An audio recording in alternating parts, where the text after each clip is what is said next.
Hi everyone, thank you for joining us today in the next webinar in our Midlands Research Culture Webinar series. We're joined by Emily and Jamie today. They're going to do a presentation and then this will follow on with a Q&A. There is a Q&A section at the top of the webinar, and then we will answer any questions kind of live at the end. Thank you to everyone attending. I know the weather's nice, you could be outside in the sun, but it's going to be a really interesting hour. So, and just to flag that this is being recorded. Obviously, we can't see you and your mics are muted for a webinar, but we do use this as a resource, open kind of on our website, and it will also be on Emily and Jamie's resources afterwards, just if there's anything you want to follow up on, or if you'd like to cascade it because it's of use to further people. So I'm going to pass over to Emily and Jamie, and some slides will appear shortly. Thank you so much. Let's just deal with the slide sharing first. I did rehearse this, so hopefully it will happen.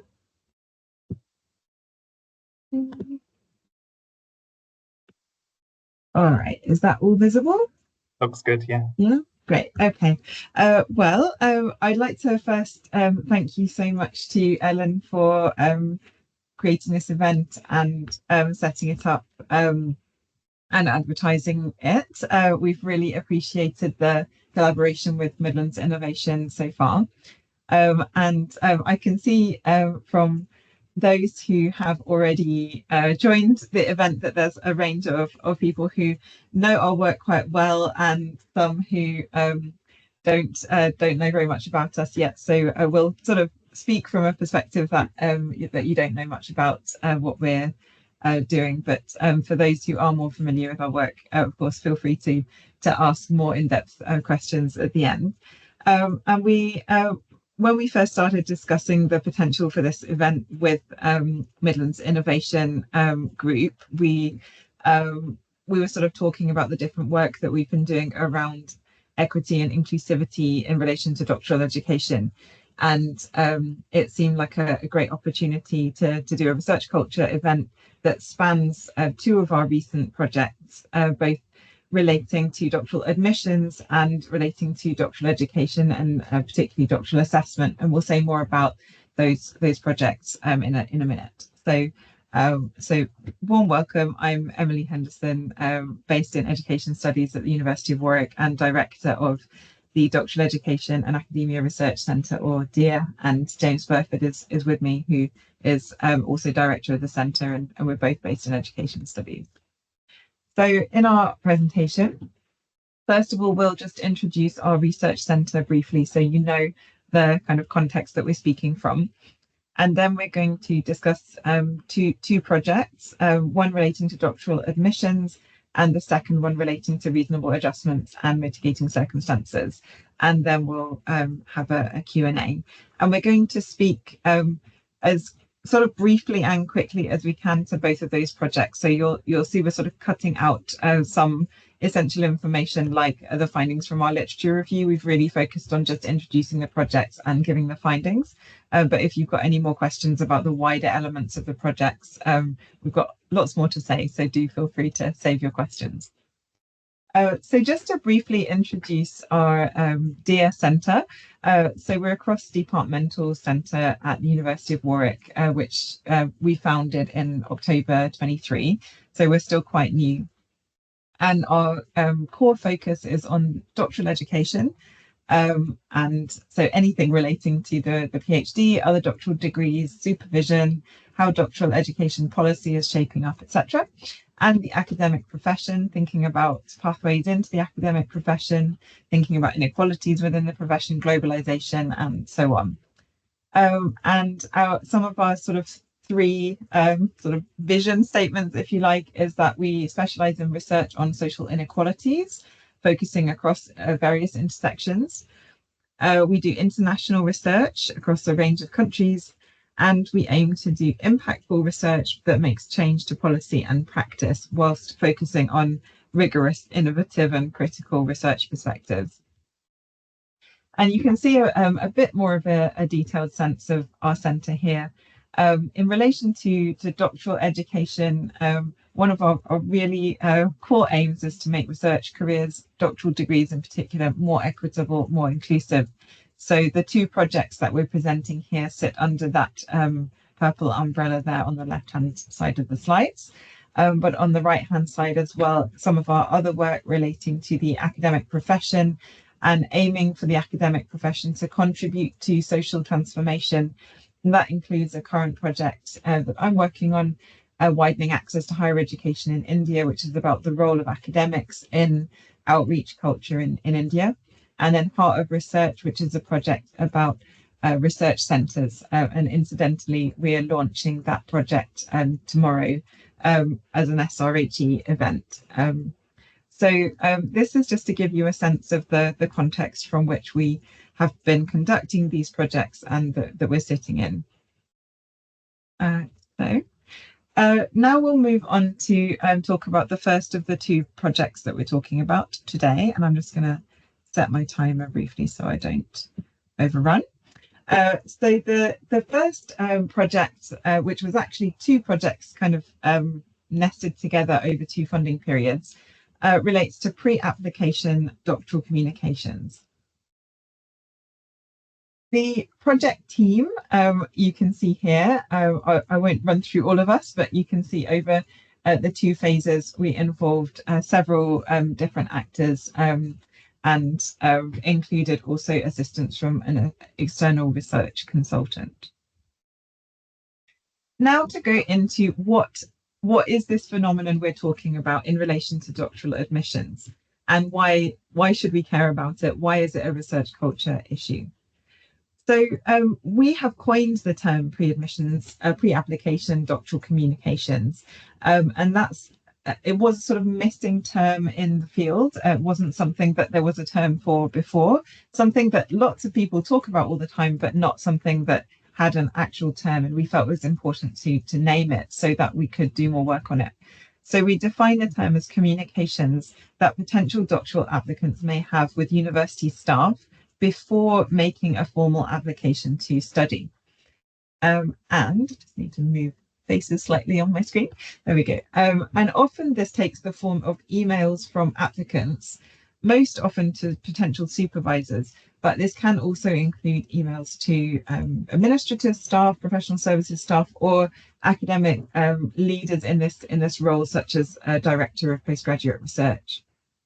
As well as emails, this can involve calls, it can involve drop-in, it can involve social media exchanges or conferences, and often the communications may not actually be between a student and a member of staff. It can also be that a member of staff forwards a communication to another actor. So, for example, if the student emails and says, "I'm interested," emails the department and says, "I'm interested in finding a supervisor," this email can get forwarded on to a supervisor, and communication can kind of go from there as well. And we should note, because this comes up quite a lot, that these communications, or PADC as we refer to them as, are seen as absolutely essential in some disciplines, particularly those where it's most common for a student to come up with their own project, and also uncommon in others, like in the hard sciences, where often a student is applying as if they're applying for a job to work as a PhD student on a project. However, there are still PADC communications that happen around those sciences projects as well.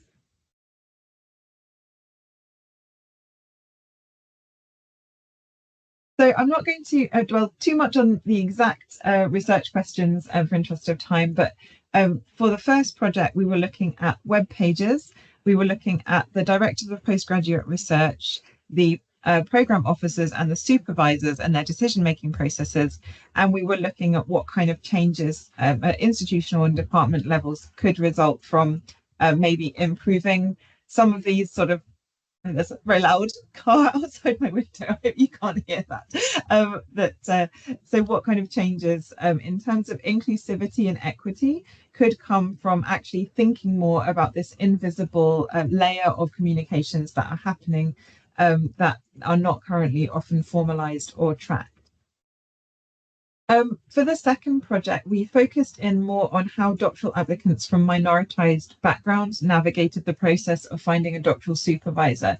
This is within the sense that that PADC as a phenomenon, these communications are potentially quite exclusionary because many applicants aren't familiar, especially those from minoritized backgrounds or underrepresented groups, aren't familiar with how to apply for a PhD and don't necessarily have personal networks to help with this. So this is where the research culture issue really comes in of how are institutions welcoming applicants to apply. And we also looked at advice videos on YouTube that many prospective applicants consult to try and work out how to find a supervisor and how to apply for doctoral study. Very quickly, our research design included then a web review and this was an institutional case study of Warwick. So we looked at the web pages for doctoral admissions, and then we conducted interviews with directors of postgraduate study and also doctoral program officers. And we then conducted a solicited diary study with 19 supervisors tracking their interactions with potential applicants over a number of weeks, and focus group discussions with those supervisors afterwards discussing how they make decisions about admissions. For the second part, we conducted narrative style interviews with self-identified minoritized doctoral students and did a review of 100 YouTube advice videos with a subsample of 10 where we took the most popular ones and did an in-depth analysis of them. I'm now going to highlight some key findings of the project. Though again, this is all quite high level, so anything that anyone wants to ask in the Q&A, please feel free. So when we're actually thinking about that pre-application stage as a stage that may involve some kind of gatekeeping or possibly some almost like automatic turning away of certain applicants who don't feel informed or don't feel welcomed somehow into the process, the web pages are a crucial source of information that applicants turn to. And we found that there was a lot of information for applicants on the web pages, but importantly, and what I want to highlight here is that the web pages often lacked information on, firstly, how decisions were made about admissions. There was a sense of you apply like this, but not a sense of this is what will happen to your application and this is who will be looking at it and how it will be reviewed. And also a lack of information relating to equality, diversity and inclusion in any way, such as students from underrepresented groups are welcome, or if you come from an underrepresented group, these are the opportunities you can apply for. This kind of information was not present on the webpage. And it's often the lack of information that we can spot as being some kind of implicit gatekeeping or exclusion, even if it's not intentional. So the next set of findings I want to refer to is from the directors of postgraduate research and the programme officers. And we've sort of, for the purposes of this presentation, spliced these perspectives together, though there were some differences between them. But in a way, this is really the institutional or departmental position. So some of the things we found is that these roles, both the administrative and the kind of academic leadership roles, take very different forms across different departments in the institution, and they also change over time. So anyone who's trying to build in processes for more equitable or inclusive pre-application communications, it can be quite difficult to formalize these and sustain them both across the university and within the department because of the shifting nature of the roles. When we talked to the participants about how much they were involved in pre-application communications, they said that they were, and especially for the administrative staff, they were heavily involved in these kinds of communications. And they were often answering queries and directing applicants to supervisors. What we found, and I think this is quite an important point again for the kind of research culture thinking, is that a lot of the processes around pre-application communications were habitual, as in, oh, this is just what we do, but not necessarily intentional in that they weren't deliberately trying to perhaps create a certain impression of the department as competitive to the doctoral program or something, but they were somehow, just because they kept doing the same thing without thinking necessarily about the effects, it had the effect of creating a certain kind of sense of a PhD program in a department. When we talked to the academic, the directors of PGR, they were certainly recognizing that gatekeeping might be happening in this pre-application stage. But they didn't necessarily see this as unfairly handled. They saw it in terms of recognizing who had already a strong record and a potential for doctoral studies. So they weren't necessarily aware of thinking of this as a negative issue. We might disagree with that in some ways. The programme officers were certainly feeling that gatekeeping might be occurring, but they were also expressing frustration with certain candidates, given that they were getting a lot of queries from candidates who hadn't been looking at the web page, and they just had to keep referring them back to the web page. And they were sort of thinking, if they're that keen on doctoral study, why do we need to keep telling them where to look? Shouldn't they have looked already? And there was this sense of that kind of perspective coming through. Just an insight from one of the directors of PGR, you can see here in the speech bubble, saying, I think it's quite complex work. I don't feel 100% happy about it. I think this sort of ambivalence did come through a fair bit, that both the administrators and the directors of PGR were not necessarily feeling comfortable with their role in dealing with this quite informal range of queries that nonetheless seem to shape entry into doctoral education for applicants. Then we turn to the role of supervisors. And this was really fascinating, looking at over a 6-week period, the applicants that were pre-applicants that were contacting supervisors. You can see from the graph at the bottom of the screen, there was quite a variation in terms of the number of applicants that were targeting supervisors during the period, up from 14 to 0. It came through quite clearly that capacity restrictions on the number of students that supervisors can or want to take on increases competition for applicants. That, of course, as soon as there's competition, may lead to exclusion of underrepresented groups. In general, supervisors welcomed the idea of more formal processes that might make these communications more equitable, but they were often not necessarily aware of the processes that were even happening in their own department, and sometimes they were not following the processes. We found that supervisors had developed their own processes for managing these communications, and some were much more active than others in trying to manage these in a fair and transparent manner. And it's also key that supervisors were discerning the knowledge of applicants' identity from their emails, such as gender and nationality. So we're not talking about decisions that are made in a kind of identity vacuum here.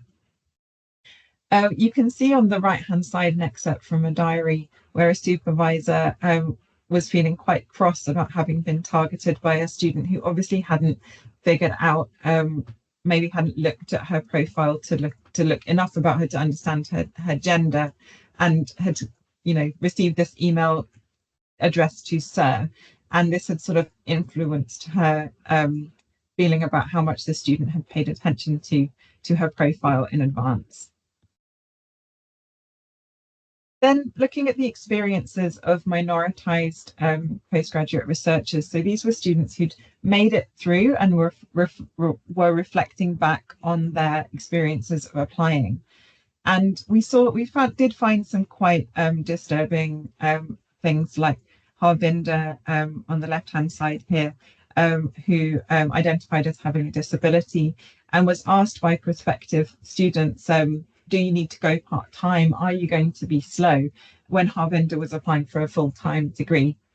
There were lots of enabling factors, but we can also touch on the barriers around getting incorrect advice, limited access to information, and limited awareness of EDI issues among the staff. And I just want to then touch on the findings from our online advice video review, which was really fascinating. There is a huge array of online videos, and they cover a range of topics, from identifying a supervisor, finding the interest match with a supervisor, how to draft an email, and so on. We want to highlight that this kind of video content focuses on students adapting to the status quo rather than challenging it, how to present yourself as an attractive applicant rather than querying why applicants have to present themselves in certain ways.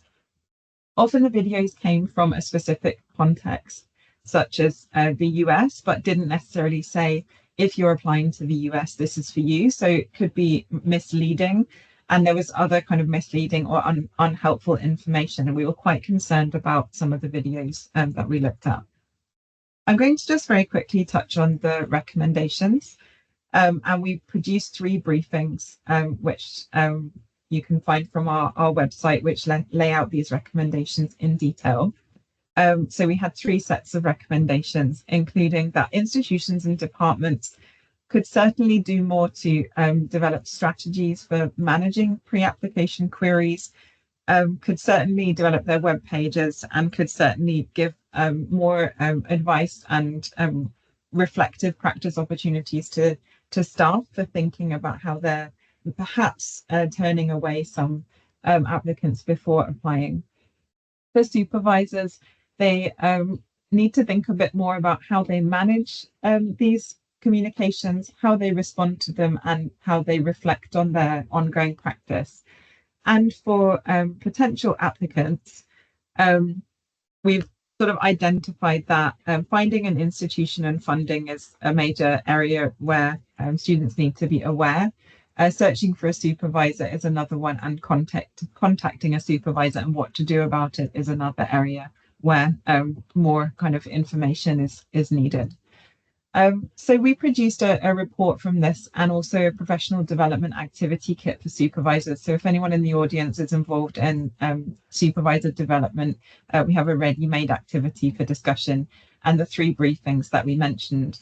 And we also produced our own YouTube advice video, Searching for a Supervisor, to help guide potential applicants in a hopefully more research-informed and balanced way. Here are scholarly outputs as well, and we will circulate these slides to attendees after the event. So thank you for your patience, and I'm going to hand over to Jamie now to present on the MADE project, and we'll take a Q&A across both projects at the end. Thank you so much. Thanks, Emily. Kia ora tātou. Hi, everybody. Lovely to be here. As Emily said, my name's James Burford, and I work with Emily in the Education Studies Department at Warwick, and also co-direct the DIA Centre. So I'm going to be speaking about the Mitigation and Adjustment for Doctoral Education project, the MADE project today. This again was another project focused on research culture in the doctoral education space. For those of you who are interested in the project, you can have a look at our webpage. Again, this project was funded by Research England Enhancing Research Culture Funding, and you can see the wonderful faces of our team members who worked on this project here. I won't name them here, but all of their details are available on the webpage. Thanks, Emily. So here are the names of our team members. It involved me, Sarah Dahl, and Emily Henderson in Education Studies, and our colleagues in the Warwick Doctoral College, Dan Branch and Rhiannon Martin. We also had a number of research fellows and research assistants working with us, Minu Bajwa Patel, Felicity McGowan, Jess Moody, and Matt Phillips, our project officer. The project was also conducted in collaboration with the UK CGE, the UK Council for Graduate Education, who assisted us with project dissemination and engaging with our colleagues across the sector on this topic that many colleagues are interested in. Thanks, Emily. So let me begin with some definitions about what we're talking about here. Many of you will be aware of these concepts, but there are some overlaps, and often in practice they can bump into each other. So we're talking about here mitigating circumstances, which are defined as significant personal difficulties that have a negative impact on a student's ability to study for or complete academic assessments, including examinations. These are acute, severe, exceptional, outside of the student's control, and circumstances eligible for mitigating circumstances will usually be unforeseen, not possible to cover via reasonable adjustments. So in some institutions, these might be called extenuating circumstances. At Warwick, this is the concept that we use. And then we have a different concept, reasonable adjustments, and these refer to the legal duty of an education provider to ensure that appropriate adjustments for students with disabilities or specific learning difficulties are in place, including to ensure that performance of students during any examination is not disadvantaged. So this hopefully highlights the differences between the two concepts that we were researching in this project. Thank you. So in terms of our project design, we had 3 research questions. The first was to understand how higher education institutions in the UK manage reasonable adjustments and mitigating circumstances for postgraduate research, and particularly for doctoral assessment. And we wanted to understand what common issues and best practices emerge across the sector. The second was to understand how PGR students and staff understand current reasonable adjustments and mitigating circumstances, policies, processes, and practices for PGR students with a focus on doctoral assessment, and to understand the barriers to inclusion and also opportunities for improvement at our institution. And then the third question focused on how PGRs who required reasonable adjustments navigated their participation in doctoral studies and assessment, and to what extent and by what means adjustments are applied in practice. So in terms of the project design, it was an exploratory institutional case study, and it prioritised generating detailed multi-stakeholder data set on the policies, processes and practices at Warwick, as well as undertaking a sector policy review. So you can see we're interested in who's involved, how are they involved, and following processes around within an institution to see what happens. Thank you. So in terms of our project design, we conducted a literature review on existing scholarship on PGRs and reasonable adjustments and mitigating circumstances. As Emily said, we're not going into the weeds with that one, but what I would say is that through that literature review, we developed an understanding of there being a trace and an emerging body of literature on PGRs and reasonable adjustments. However, there is a real lack of research on mitigating circumstances and PGRs. And but both of these areas do require further research. And so we're happy to be able to contribute back into those wider conversations in the field. We also engaged in sector consultations in collaboration with the UK Council for Graduate Education. We held 2 events, one online and one based in London, to gather an understanding of the kinds of common issues that are happening across the sector with regard to mid-circs and reasonable adjustments and PGRs. We also undertook a policy review of existing policy documents, numbering about 50, relevant to PGRs and reasonable adjustments. And we focused in on 6 English higher education institutions for this review. In addition to that, we collected data across our institution. So we conducted key informant interviews with key Warwick staff who are involved in the development of reasonable adjustments and mid-circs policies and their enactment. So those were 12 interviews in total. We also held 7 focus group discussions with a range of different stakeholders. So that included PGRs. We held 3 focus groups with a total of 12 PGRs, focus groups with supervisors, as well as departmental representatives who have a key role and stake in reasonable adjustments and mid-circs at the departmental level. So those are directors of PGR programs, senior tutors, and so on. So that included around 27 participants in total. And then we also undertook narrative interviews with PGR graduates who had required reasonable adjustments for their PGR journey or their PGR assessment. And so we had 3 very in-depth narrative interviews with students. So now I'll briefly summarize some of the findings. A full display of the findings is available in the final report. But here are some kind of key highlights. What we found was that there are still in the sector and in the institution some troublesome perceptions about PGR study. So there's a common perception that regulations for PGRs can or should be less specific, less clear, less formalised, and this can lead to uneven and inequitable implementation of reasonable adjustments and mitigating circumstances across a wide institution. There's also a prevalent perception that doctoral study is just meant to be hard. It's meant to be difficult, it's meant to be the hardest thing, and this discourse has a really challenging effect on PGR students, particularly those who may require reasonable adjustments and mitigating circumstances, because it can prevent disclosures and also shape staff responses when students reveal that they might need this kind of support. There is a need for greater policy and guidance around reasonable adjustments and mid-circs for PGR.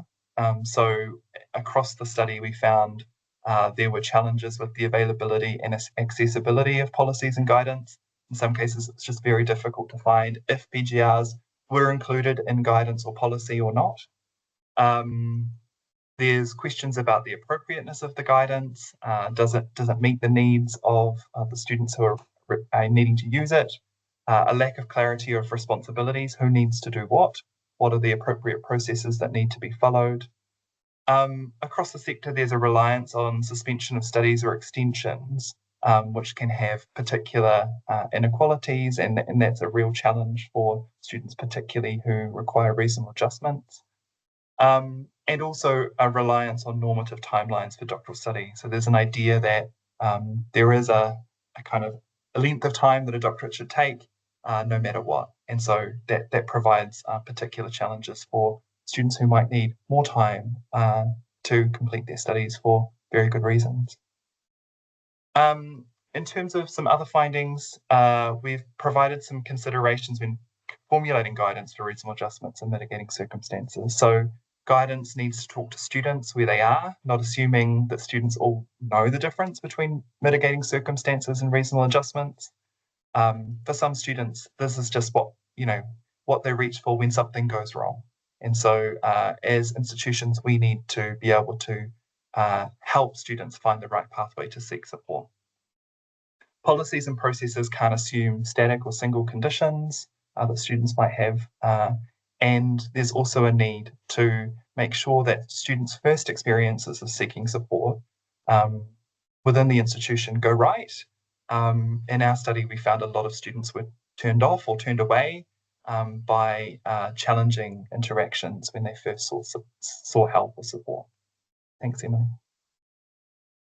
In terms of practices for reasonable adjustments and mitigating circumstances for PGRs, there's a need to increase the kind of literacy of colleagues and professional services about PGR study in general.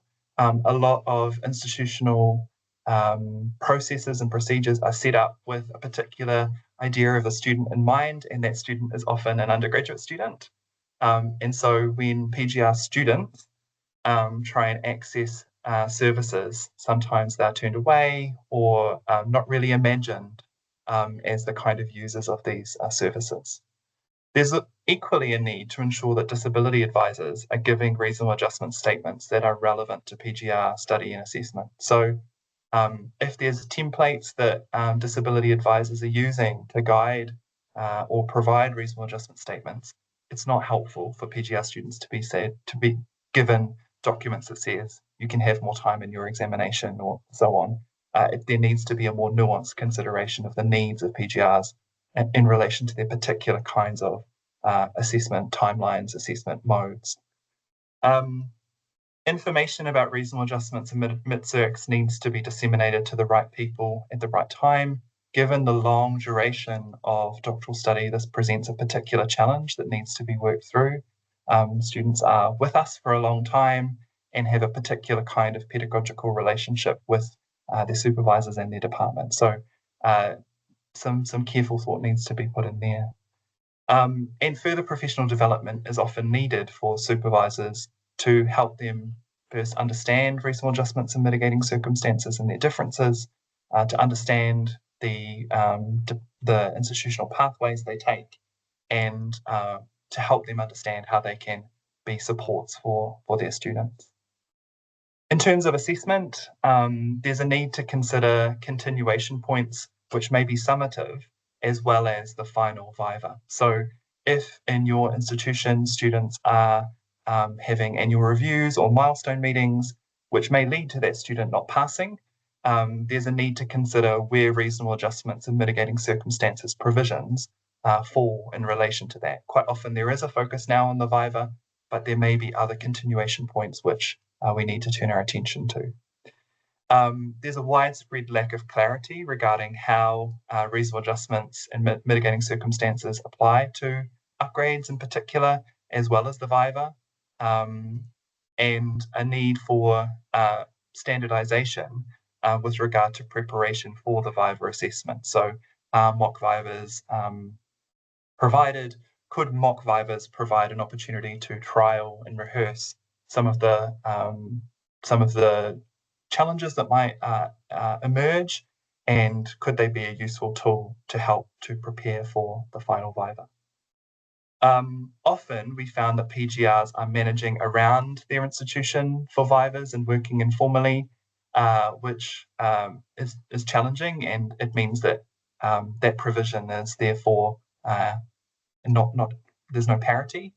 There's a need to sort of bring the management into the responsibility of the institution, and to ensure that that is managed equitably across the institution. The post-viva period is also another key area that needs attention. Often PGRs will be given revisions to do on their doctoral work, and that period can often fall out of funded periods for support. So there is further work that needs to be done there. And the responsibility, of course, is not just on the part of institutions, there's also sector level responsibility here. So funders need to consider whether their arrangements are too inflexible. There's also a need to understand whether international students have access to all of the same kinds of provisions as home students. So we've got, as you can see here, about 50 recommendations emerging from this project. So there's a lot to do. And for those of you who are seeking guidance and support, hopefully that is welcome. But what we've done in our project is broken down the recommendations to key actors. So institutions and departments, individual staff members, students themselves, the wider sector, and researchers. And I'll go over these just very briefly.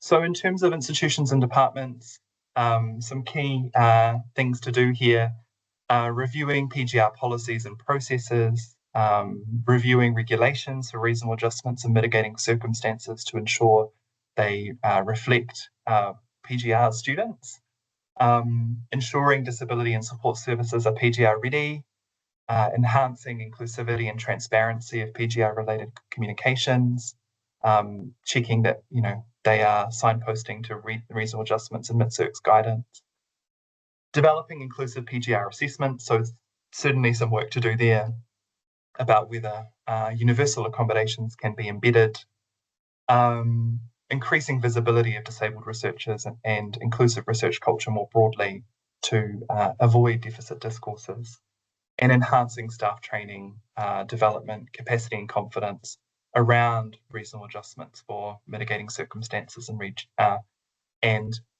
reasonable adjustments for PGRs. So there might need to be further training in that area. There's a range of recommendations for individual staff members like supervisors, program officers and so on, around the development of their knowledge to advocate and become confident professionals in this area. So what training is available? Are there conversations that can be started to build knowledge and expertise in this area? And how can we enhance approaches to PGR supervision to account for reasonable adjustments and mitigating circumstances? Where in the PGR students' experience do we start talking about this? How can we avoid assumptions and stereotypes? How do we make sure that we take the lead of the student in understanding what it is that they need? These are some key considerations. For PGRs themselves, there is agency within this community to develop local knowledge and advocate for change, to ensure that they understand where the guidance and policies might be, to seek third-party information if necessary, to make use of peer networks and student representation, to advocate for this area, and where there are opportunities to provide feedback to the university. Within the sector, there's, of course, a key need to consider and reconsider existing sector discourses on ableism and ideas about the doctorate and its hardness. There's a need to review PGR scholarships and funding schemes to anticipate and support the needs of disabled students and guide institutions on how to interpret some existing provisions. And for researchers, there's also a key need to develop the research base on reasonable adjustments and mitigating circumstances. We need research on international research, the experiences of lived experience researchers, and need to bid for doctoral students to work on this area. We desperately need more knowledge in this space. So again, here are a number of different project outputs from the MADE project. We've developed a project briefing for higher education institutions and academic departments. We have a final report with a large number of recommendations, some of which I've highlighted here. And we are working towards some scholarly outputs to speak back to the research literature in this space and offer a contribution there. So